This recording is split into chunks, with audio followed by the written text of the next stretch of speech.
So my dissertation examines the relationship between trauma and imprisonment. And I trace the history of incarceration back to Jim Crow in one chapter, and between the interactions between local white authority and black veterans throughout the early 20th century, but my focus is Vietnam. I want to provide just some basic facts to get started with. In 1978, 1 out of 4 prisoners were military veterans. And as you may know, mass incarceration really exploded in 1980 with the war on drugs. It started before that with Nixon, but it really exploded during that time. Veterans populations doubled between 1978 and 2012. But I want to frame this, and that's why I brought up this infographic. This is the number of Americans in prison and jail in the United States. I don't want my focus on veterans in prison to distract from the fact that mass incarceration primarily targets African Americans. Public historians might be interested in visual graphics that can also show change over time. So this is 1/4 of the veteran population in 1978, and you can see how it decreases over 30 years. I'll come back to this, but over 65% of veterans are in prison for sexual violence and homicide. 1 in 3 are incarcerated for sexual assault. And that's whenever I first realized that, it was difficult. I had to address it, and I researched it for about a year. I'm more than happy to ask or take questions about that. It's not the primary focus of my talk today, though. But I'll come back to the statistic that 65% are charged with violent crimes, because I think it's really important. This is a Iraq War veteran that I interviewed about 2 years ago. So James Torrey he volunteered for combat infantry after 9/11. He served a tour in Iraq. During his first combat mission, he entered a complex. It was a raid, and a child opened fire with an AK-47, killing his best friend. And Torrey returned fire and killed the child in combat. This created survivor's guilt from the loss of his best friend and moral injury. He was also injured. He had back injury, which rendered him non-deployable. And afterwards, he developed an opiate addiction.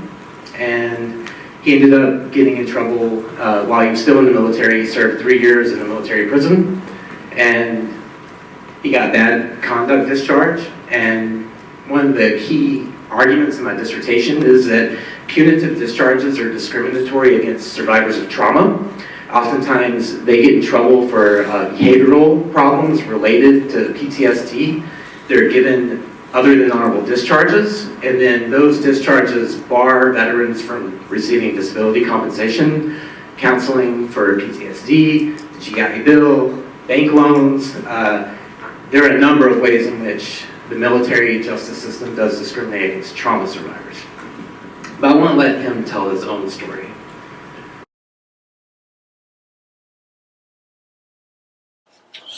What do you think that you needed at that time that you didn't have? What could have been provided for you? It would have been nice if they didn't make us feel like we'd be weak if we told them we had any kind of problem. You know what I mean? Because I guess what I've realized now at the end of the day is if I didn't feel any type of way about the things I did or that happened, I'd be a sociopath. Right. How could you not think about killing someone? How could you not think about losing your best friend? You know, how could you not think about these things and not have any kind of feeling at all?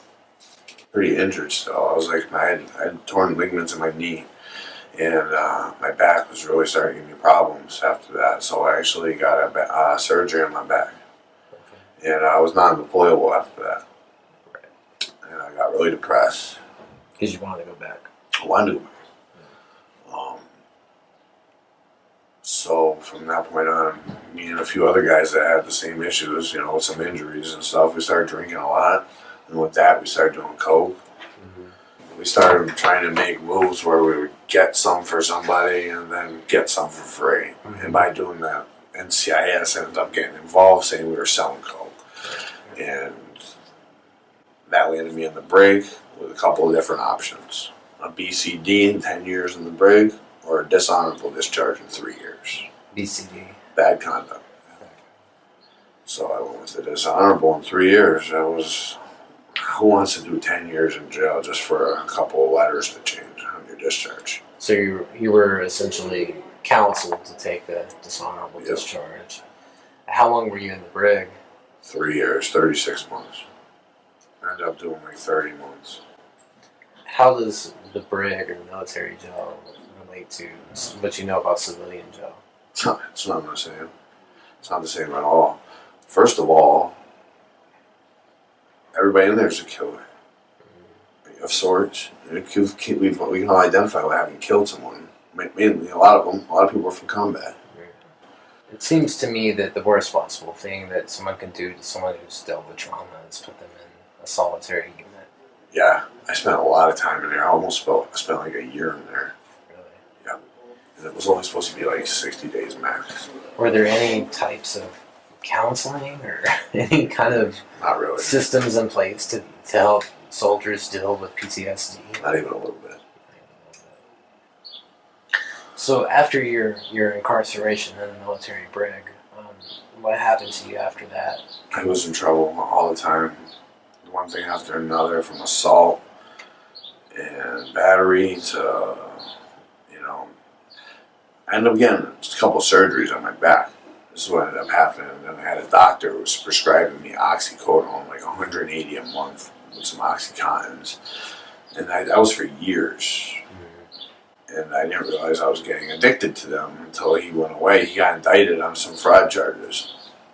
And I was left to try and find my own way of getting them, which I ended up filling prescriptions on my own, which I ended up getting in trouble for.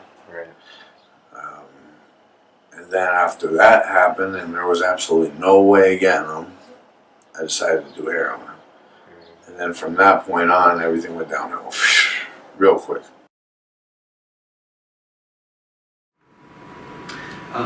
Veterans treatment courts have recently been developed since 2008. The first one was in Buffalo, New York. It's had 0 recidivism rates. They're highly successful usually. The problem is that they're sporadic. They're not evenly distributed across the United States, so a lot of people don't have access to them. They're growing though, and they have a trauma-centered focus on rehabilitation. One of the most valuable components to this, in my opinion, is the mentor program. So a lot of these mentors are Vietnam-era veterans, usually retired, or disabled veterans who receive 100% disability rating, so they have time to volunteer their services. And I think that one of the most valuable parts of that is having someone with shared experiences, someone who understands the ways in which trauma can resurface throughout someone's life. And a lot of these veterans have the language to communicate trauma. So public historians who are interested in this, these veterans have lived it and they can clearly articulate it. And I would love to show a short clip that I have, but I'm afraid I don't have enough time. But for someone who studies trauma theory like myself and has read theorists like Kathy Caruth, Judith Herman, these scholars make trauma theory really inaccessible, but veterans have a way of doing that. And oral history, whenever you share it through social media or in the classroom, has the ability to clearly articulate theories of trauma. And I think that the ability to do that enables these veterans who are in jail or in prison to be able to overcome their own, while at the same time mentors who are still coping with trauma, because trauma doesn't go away. Even after 40 years, it can resurface in their life. I think it's actually reparative in their own lives as well. It gives them purpose by being able to volunteer and help other people who have had unfortunate circumstances. If you're interested in learning about that, again, you can follow that Twitter thread, and I have clips on there that talk about that. But I want to be respectful of everyone's time. This is David Carlson. David Carlson, his father was an African-American Vietnam veteran who grew up in Jackson, Mississippi. He survived Jim Crow. He witnessed a childhood friend lynched. He went to Vietnam, experienced combat, came back home. Not much had changed in Jackson, Mississippi in 1969. His father moved to California. developed addiction problems, got involved in sex trafficking. He was a pimp, and David's mother was a prostitute, so he has early childhood trauma extensively. By the time he was 13, he was in a gang. By the time he was 14, he went to juvenile hall. And by the time he was 19, he was really seeking structure in his life. And so he volunteered for the Army National Guard and sought ways to deploy to Iraq. He did 2 tours in Iraq, and the first tour, he came back and he was hyper-aggressive. He got into fights a lot, but he didn't really realize at the time that he had a problem. In fact, in his oral history, he says that I thought that PTSD was a myth. He had a friend who was injured in combat, came back home, and he saw him after the tour, and he says in the interview, I just thought he was weak. You know, he has these really hyper-masculine ideas about what trauma is. Things changed for him in the second tour, though. He isolated, he became suspicious of authority, he assaulted a subordinate, he got into trouble in that way. He still had an honorable discharge, but the problem started accumulating during that second tour in 2007. When he came home, he got into problems with the law. He was suicidal. He sought ways to end his life through suicide by cop. He pulled a firearm on a police officer. Luckily, one of the police officers knew him from the community, and they didn't return fire or open fire on him. He served 3 years in prison the first time. He says it made him a criminal. He said that the nature and the environment of prison really turned him into a very violent person. He got out of prison and he went right back. This time he did almost a year in solitary confinement, and unlike a lot of people, he really transformed his life in that moment. He started reaching out to the VA, he started writing, he started establishing connections that allowed him to seek a higher education. Now he's graduated from college, he's the father of a 6-month-old, and he's an advocate for social justice. He's going to law school soon to reform the criminal justice system. I mean, he's really taken a really terrible life and transformed it in order to repair other people's lives as well. So he's really dedicated to helping other people. One of my other slides, I talk about how in the military, even after services are available to report trauma and PTSD, a lot of soldiers don't seek it because it can ruin their careers. And he says the same thing here, but I want to show another clip. He has a very clear understanding of his own experiences within an imperial context, which is really interesting. And I'll just let him tell his own story again. Is right now what we're dealing with is the consequences of imperialism, and we're still using imperialistic tactics in the Middle East. That's what we're doing in the Middle East. We're there for strategic strongholds, and we're there for oil. Now, I can't really see anything other than that. Now we're also there because we created a severe animosity towards the West. You know, the kids on my first tour that saw us killing their parents and running in their homes are now the kids that are ISIS. They're of military age now. You know, they're the ones fighting. So I imagine my childhood, and I see myself, you know, the things that I've seen, how that turned out in my life, and now I try to imagine myself being in the shoes of those kids, the Iraqis, that saw what we were doing. I would be doing the same shit they're doing. So, you know, unless there was an actual justifiable cause for being over there, we were in the wrong, and the consequences that we're suffering now are because of our wrong actions, and we continue making wrong decisions instead of just admitting our wrong actions and figuring out a way to help the people that we harmed. One of the motivations I have for helping people is I don't see it as like, oh, I'm being a great person. I see it as I owe a lot, and I owe the rest of my life. Like there isn't going to be a time where I can be like, oh, I've done enough, because I've taken lives and I've participated in destroying, you know, Lord knows how much. So it's like I owe, like I'm in debt, and if I don't live up to that debt, and if I don't keep paying back towards it, well, then I'm not a man. I'm not an honorable person. What I think is really interesting about this is the transformation of his understanding of manhood. I mentioned that after his first tour, he understood manhood as being like strong and not being weak, and he defines trauma through these gendered lenses, and his entire definition of manhood is transformed at this moment in the interview, because he now understands manhood as being reparative and trying to right the wrongs one has inflicted upon the world. I think that that is a really interesting moment in this interview. I also decided to end with this moment because it really segues into Ross's. Part of this is, of course, the limits of this, because I do think that there are certain limitations whenever public historians, academic historians, oral historians talk about repair work. What are the limitations of repair work? So I'll start with the limitations of the Veterans Treatment Courts.